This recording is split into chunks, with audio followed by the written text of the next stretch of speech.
Welcome to the Lifestyle Builders Podcast, Show 4. In our last episode, we talked about leaving your job and becoming a full-time entrepreneur. Today, we're going to be chatting about a big topic, and that is mindset and entrepreneurship. Welcome to the Lifestyle Builders Podcast, where we bring you real-life strategies on starting and growing a business and finding financial freedom without sacrificing the life you have with your loved ones. We are your hosts, Tom and Ariana Sylvester, and we are married, we're parents, and we're serial entrepreneurs. This podcast is for those who want more out of life. We'll show you how to take the vision you have and create the business that will help you achieve it. Join us as we share practical steps, real life stories, and help you become a lifestyle builder. All right, welcome back to the Lifestyle Builders Podcast. Woo-hoo. And Ariana is excited today. Yay! Oh, And I'm also rocking a Batman shirt in case you're not watching the video cast. so you've got some good shirts. So if you guys are just listening to the podcast, obviously it's great. You can listen anywhere, but I'd highly encourage you to go check out the video cast. We got some entertaining outfits and little quirky Entertaining outfits. It's just what I wear. things. You have Batman and I'm like... in a sweater. Yeah. You're boring. Just say it that way. So one thing I want to talk about, I was talking to my sister last week, and basically she's looking for a new vehicle. And it's interesting because when she actually got her first vehicle, she ended up getting a Jeep, and it was a stick shift. And I was like, okay, there's no way she's ever going to be able to learn that. And she did. And then that kind of brought me back to, like, I remember when you and I met, we met the first day of college, you were actually driving like a little truck that had a stick shift. I totally was. And it was kind of weird because I never thought, like, when I met you, I never pictured you like having a stick shift and being able to do that. Yeah. You know, so it was just interesting to me how we perceive things, and then, you know, what reality is, and, you know, when you put your mind to it, what you're actually able to do. Well, and I've never pictured myself driving a stick shift, honestly, but I grew up with two moms, and I grew up on a small farm out in the country, and that was their graduation present to me, was a little truck. And they decided that it was going to be a truck and a stick shift because that way I wouldn't get stuck driving like large groups of people around and no one else could drive my vehicle. That's pretty smart, to be honest. And I mean, part of it was also just learning to drive it too. They thought that would be a valuable skill to know how to drive a stick shift. So I did. I learned in the backyard first, in like first gear. That was it. I didn't drive past first gear. And then when I was old enough and got my license, we took it out on the back country roads. And I remember I stalled out quite a few times when I was first learning, but then it became second nature. And then I remember teaching you when we were going on vacation and you were watching our house for us, and your car died like the day before we were leaving for vacation or something. So my parents were like, well, he can drive your truck. And I was like, he doesn't know how to drive a stick shift. And their response was, well, you better teach him. Good time to learn, right? And I taught you in one day. Well, and, you know, you made a great point. Like, so when you start, like, if you haven't driven a stick, it's like completely different. And you're likely going to stall out a lot.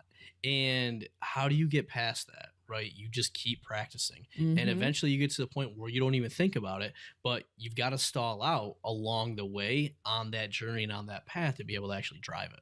Yeah. Yeah. And I think that is what entrepreneurship is. And it's a lot of that comes back to your mindset. Yeah. I mean, like, imagine if you took that out in the backyard the first time and you stalled and you're like, oh, I failed, I'm done. Like, no, it doesn't make sense. But for some reason, when we get into like starting a business or being entrepreneurs, we have like one failure or we have a couple failures and then we just give up.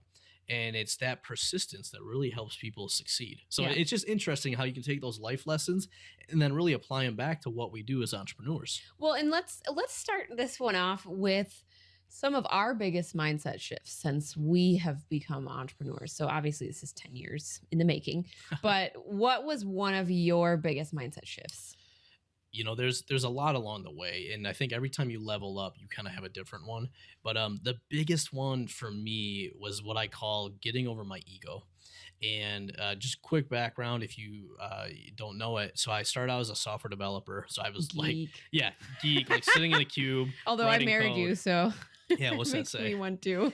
And then so from there, I ended up like went back to grad school, ended up doing some more leadership stuff, ended up like leading a whole organization. And then I shifted into consulting.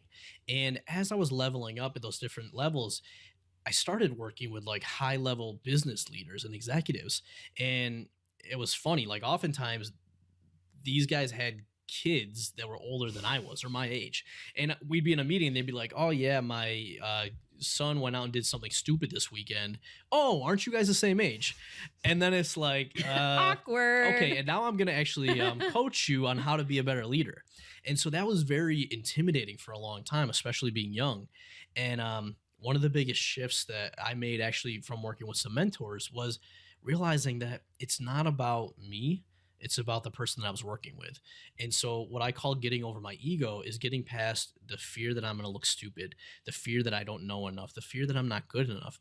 And once I did that, like it was like magic. Like I would ask a dumb question that I would normally think would make me look stupid, and it would actually get to the heart of the issue. Or I would give like a business leader feedback that maybe no one on their team would give them because it was their boss. But by me giving it to them, I actually helped them see something that they needed to see to grow. So once I got past me feeling like dumb or stupid and realizing I'm going to do everything I can to help you out, the success my clients had, the success and confidence I had, everything just grew from there. Mm-hmm. How about you? Oh gosh, there all again have been quite a few. And with me, I think being I had this big transition to make from the unsupportive spouse to the helping you work in the businesses to now being an actual entrepreneur and working on the businesses, and being an equal partner in that. I think one of my biggest mindset shifts was my expectations really around what our lives should look like, how that interacted with the businesses, and really, I think being comfortable with the sacrifices that we kind of needed to make in order to hit that end goal. Obviously, we've talked about it before. We had the 5-year plan. We graduated, we bought a house together, we got married, we had kids. So it was like all of these things had fit in line with what we thought our lives were going to be. And when this entrepreneurship started to sneak in, it was pushing things off track. And I was like holding on for dear life to that lifestyle that we had already started. And I didn't want anything to change. I think that was such a huge part. I wanted things to stay as they were. But the problem was, in order to get to our bigger goals and the life that we actually wanted to live, I had to let that first life go. And I had to be willing to accept some of those short-term sacrifices in order to get those long-term gains. Example, selling my car to cut down on expenses. So obviously, you leaving your job was a big change. And for us, that meant like financially, we might have to give some things up in order to kind of give ourselves a longer runway to make the businesses work and completely replace your income and be good to go. But I had to first overcome the fact that I would have to sacrifice some things. And I didn't really want to for the longest time. I didn't see why I had to. I was looking at it as, oh, we deserve these things. We worked hard for these things, and now we should have them, as opposed to, okay, these things were nice. It was really nice to have them. But if we want to get further and have even nicer things and have the lives we want, I have to be willing to give these up now and work really hard for that short term period, and then get them all back and then some. Well, I was gonna say, and you bring up a great point there. There's something out there called an opportunity cost. And whenever we make a decision or don't make a decision, it means that we're not gonna do something else. So what happens a lot of times is we get comfortable, and the opportunity cost is basically giving up or sacrificing that better life we could have because we're good enough now, but we can never be great, and we can never live that ideal life if we're not willing to give up some of the good life that we maybe have now. Yeah. And it doesn't mean we're going to do it for forever, but what happens with a lot of people is they keep getting comfortable and they keep getting more comfortable, but they're not truly happy.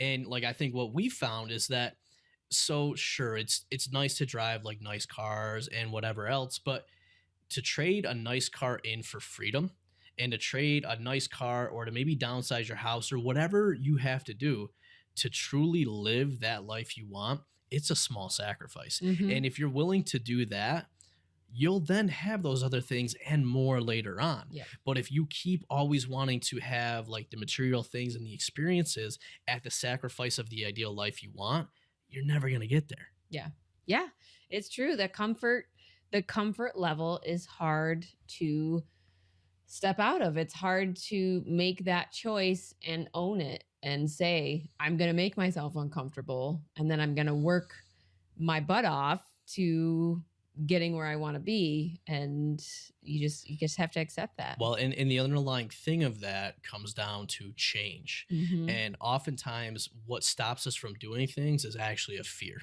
Yes. And that fear could be, obviously the overall fear of change, but there's some specific fears within that, specifically for entrepreneurs that are trying to kind of shift from what they're Yep. doing today to what they want to do in the future. I went through a huge one that's very commonly mentioned in the entrepreneurial space, which is the imposter syndrome. So Yeah, absolutely. feeling like you're not good enough to be doing what you're doing, feeling like you don't know all of the things you should, and who are you to be teaching other people things because you don't even know everything. And yeah, I went through that one for how long? Well, I mean, even what I talked about at the beginning, getting over my ego, that was really imposter It syndrome. really was. Yeah. Right? That was really me not feeling good enough.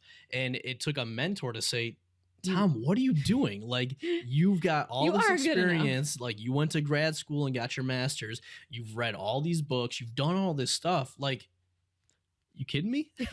Well, sometimes you gotta kidding have, me, man? but sometimes you gotta have that outside perspective, because we get in our own heads. Oh, yes. And then it's so challenging to get out. Yeah. Well, you're the one who gets me out of my head usually. You are Heather Gray. Yeah, but I mean, it's so critical to have those outside people to kind of help you level set, because we can get so far and so caught into thinking that we're not good enough. And one of the big shifts that I ended up making was saying, if I don't do this thing because I'm afraid, what's going to be the impact? Mhm. And oftentimes when you start going down that level of questioning, what you realize is that that person that you're talking to, they need help. And if you have a solution that could help them and you're too afraid because you don't think you're good enough, then you're actually being very selfish, because they need help. You have a solution, and you're not even going to let them know that you have that solution. Mhm. You're going to. Yeah, but what's part of that? It's not just the imposter syndrome, it's the fear of rejection. Yeah. And it's huge in the online space, especially because you're more so out there in front of people. Whereas, in the offline world, a lot of times people never even meet the owner of a business. You don't necessarily have to be the face of your business. People don't know every intricate detail about your life. When you're online, and let's say you're on Facebook and you're friending random entrepreneurs, you've got a Facebook group, or you're out there and people are following you. So they're watching every single move you make. And that fear of people aren't going to like me, or people are going to reject me because I'm different, or whatever, it's really tough to get over that. And it's really tough to push through when you start to encounter the trolls and the people that disagree with you and are vocal about it online. So it's getting past that fear of, okay, well, I'm going to say some things and people might reject me for it, but there are things that I need to say, so I'm just going to do it anyways. Well, and here's the thing too, that I think a lot of us forget. Sure, there's going to be people like that out there, but for every one troll or every person that doesn't like you, there's probably 99 people that do. And we as humans always fall into this thing where we focus on that one. Mhm. That one person says a bad thing, even though the 99 people before them said a good thing. We just focus on that one. And, to be honest, most like this like rejection comes back to failure. And I think just as like a society, have such a stigma against failing. Mhm. And as an entrepreneur, you actually have to completely shift that mindset. And part of being an entrepreneur is failing. Yep. The key is you want to fail often and you want to fail fast and you want to learn from that.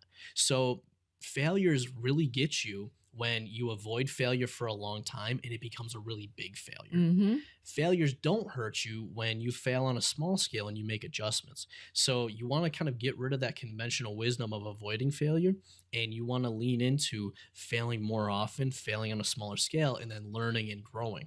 Well, and on the flip side of fear of failure, there's also something called the fear of success. Oh yeah. Which it sounds very odd. You're like, what? Who's scared of succeeding at something? But when Tom was talking earlier about how you have mindset shifts every time you up level, as you see more and more success, things change, and you can't see that far ahead to see what that next change is going to be. And sometimes that next up level can be really, really scary. So it is legit a thing, the fear of success. How am I going to change as I succeed? Am I going to not have the people around me that I have around me now? Is my life going to change? Is it going to be the way I want it to?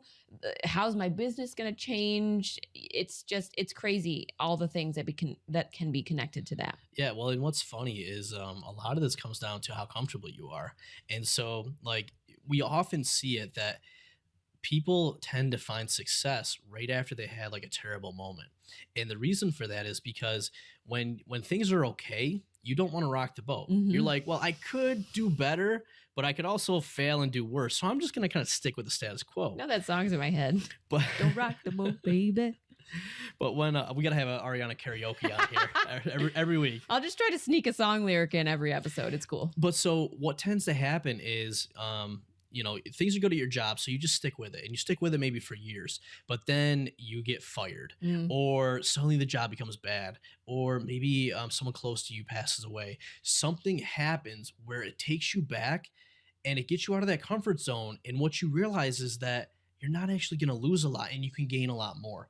And that's oftentimes when people have success, is when they get out of that comfort zone and they say, you know what? I don't have a lot to lose and I have a lot more to gain, so I'm going to go after it. And so like what we try to do a lot of times with people is get them to that point without actually having to be at that point, because you don't want to have your back against the wall and have to make this work. But if we can make you see and feel and experience the way that is, you can actually have that success without having to go through some of that hard time. Yeah. Yeah. And I can't tell you how many times the mindset issues that I've gone through and had to work through come back to money. Yeah.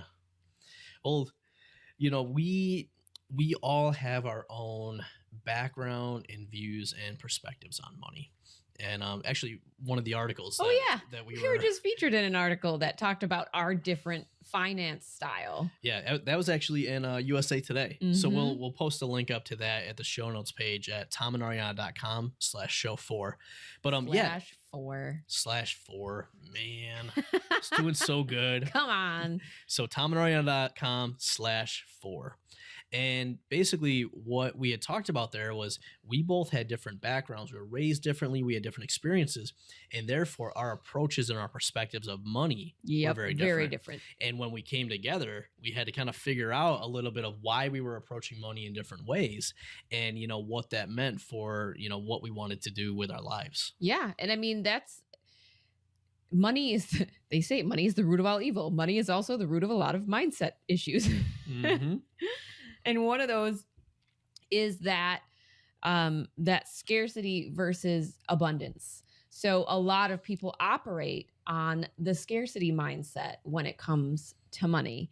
I used to operate on that mindset level of scarcity and it was always about the things that I had and making sure that we kept those things, and the money was like that point of contention for me of, well, no, this is where we are and this is how much money we make, so this is what we should have, as opposed to the abundance side of things. Yeah, well, and that's like, so that thought process is so common in our society, like perpetuates that.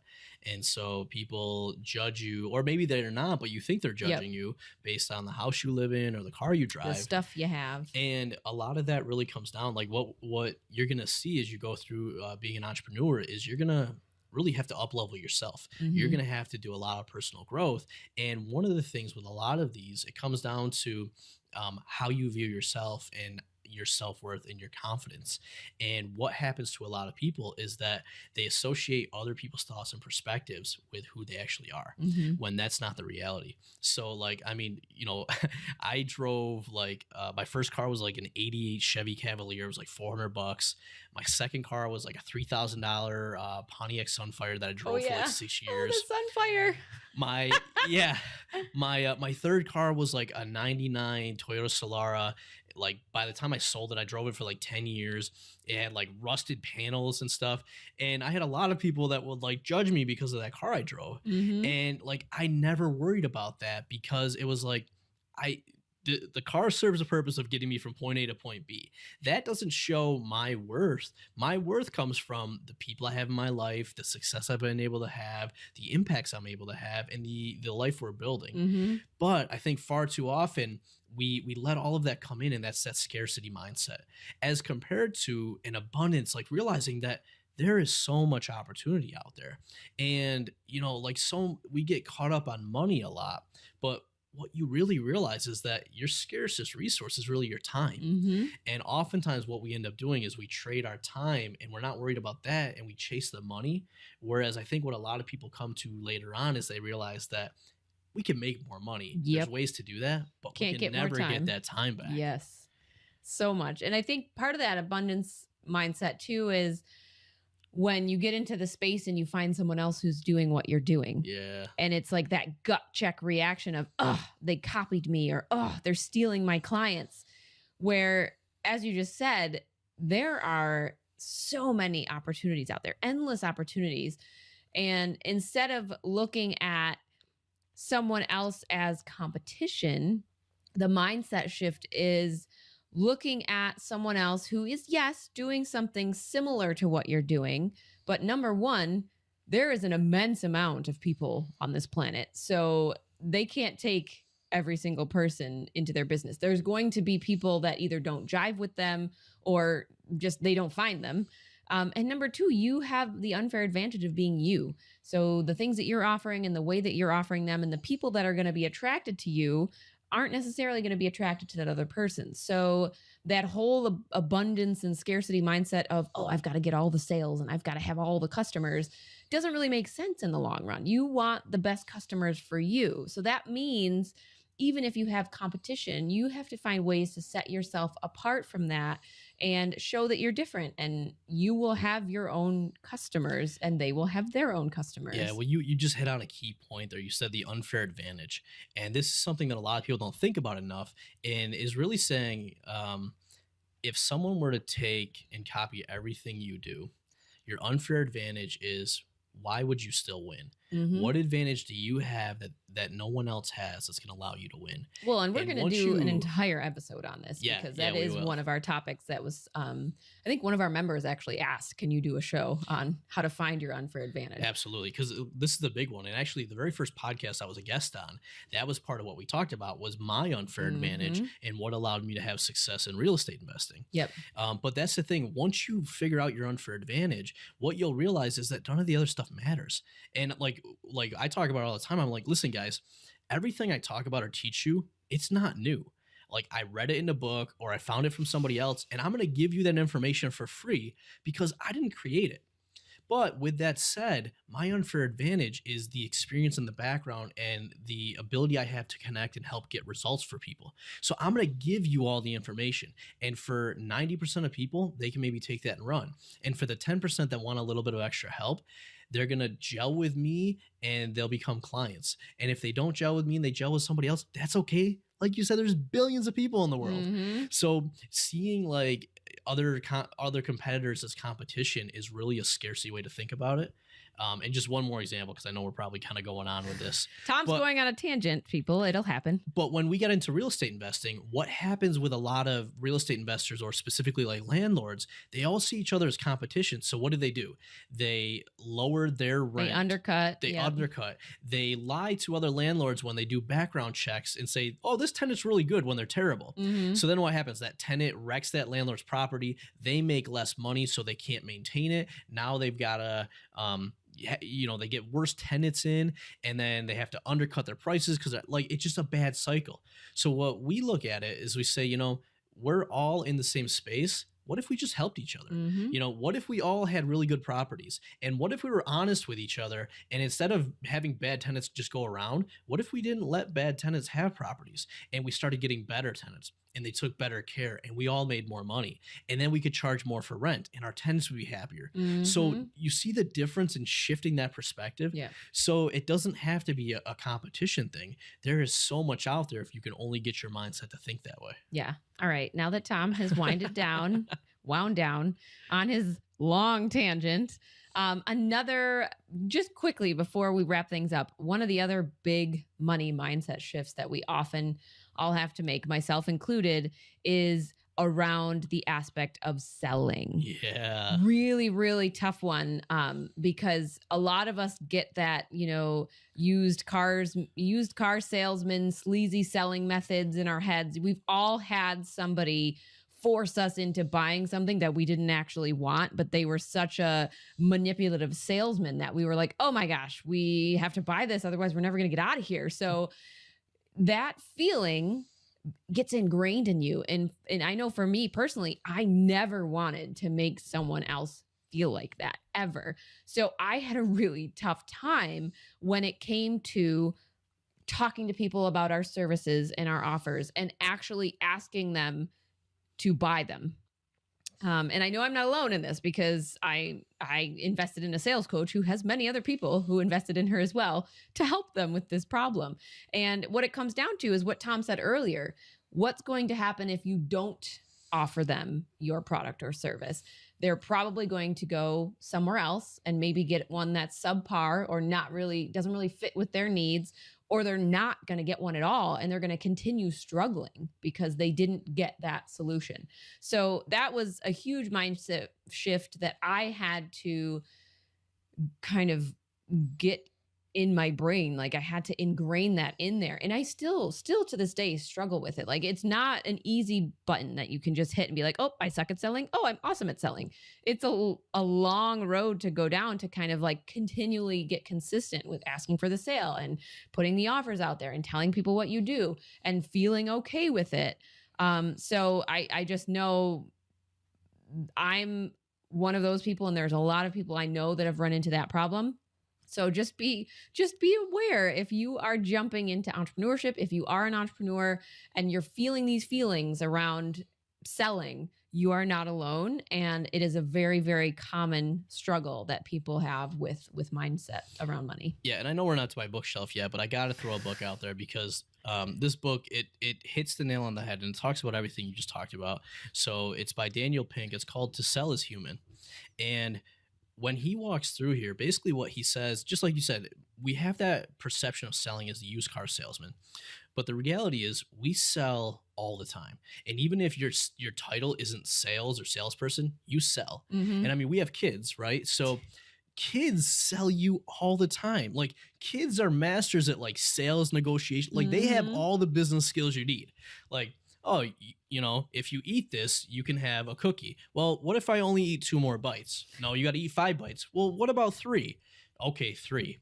And then, oh, mommy, if I do this, we should be able to do that, right? Like, but kids are just naturally good at that. And then what we do is we build these blocks up based on our experiences. Mm-hmm. But what To Sell as Human will do is help you reframe some of that. And the way that I approach selling, as you said, is how do I help somebody? But I want to make sure that people know that I have something that can help them. And then I don't necessarily look at, they always got to say yes. I want to get them to make a decision. Mm-hmm. So like when I get on a call with somebody, oftentimes I'll say, look, at the end of this call, all I'm asking from you is to make a decision. And that decision is either, yes, this is the right thing for me, or no, it's not. And either one's fine. But what I don't want you to do is to sit in the middle. Yep. Because when we sit in the middle, we don't have closure and we don't finish something out. So my big thing for selling is to say, look, I'm not going to force you to buy if it's not the right fit. And to be honest, I don't even make the offer. Like if somebody is in debt, I'm not going to do something that's going to put them in further debt. But I'm going to give them the option, and I just want them to say yes or no. Mm-hmm. And either one's fine. Just don't get stuck in the middle. That's Tom's quote of the episode. Don't get stuck in the middle. All right. Well, since he already mentioned the bookshelf, we'll jump ahead quickly and mention his other book that he was going to talk about on the bookshelf, which is... So this book is phenomenal, and it's called, you can probably tell from the title, What Got You Here Won't Get You There. And so I actually read this book first when I was in corporate, and I was trying to kind of grow my corporate career. But ultimately the subtext around here is how successful people become even more successful.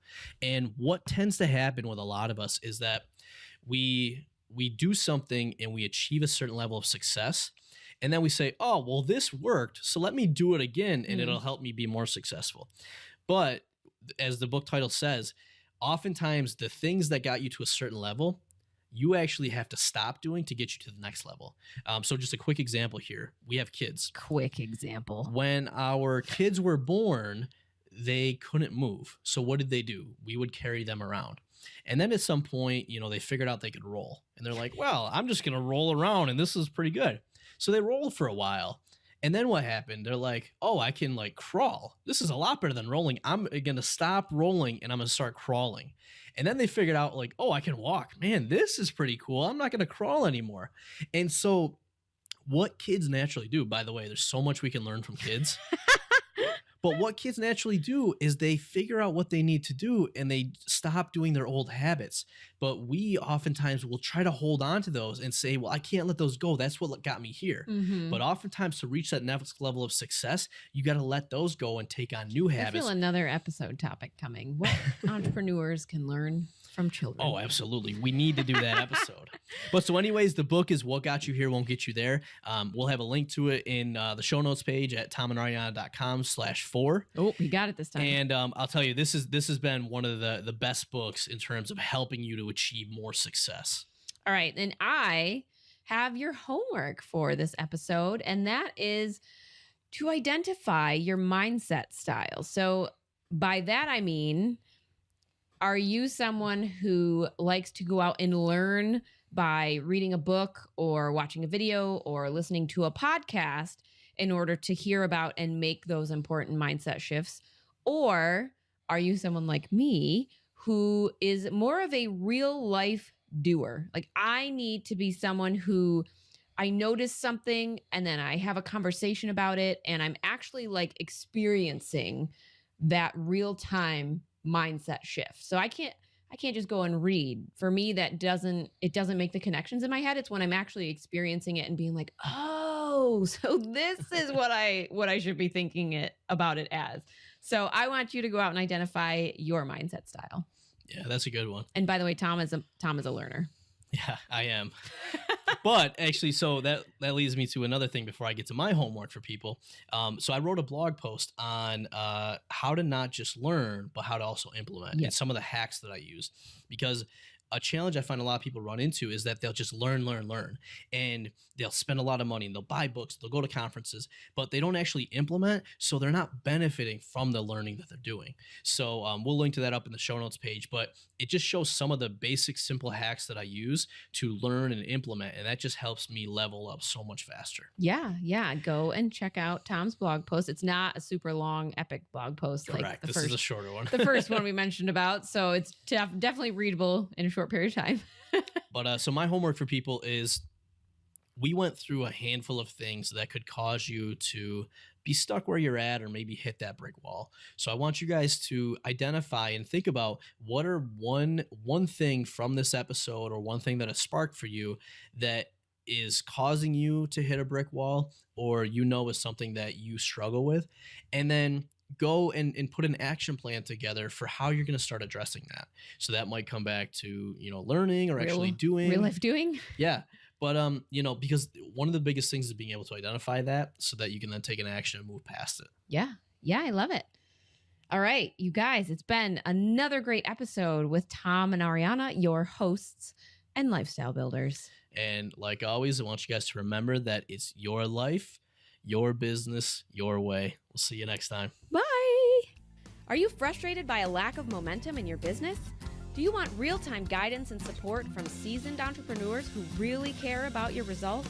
If you're nodding your head or awkwardly shouting yes in public somewhere, then we invite you to join Lifestyle Builders, a mentorship program designed to meet you where you are and give you strategic and custom guidance so you can build the business you need for the life you crave. You can find out more at joinlifestylebuilders.com.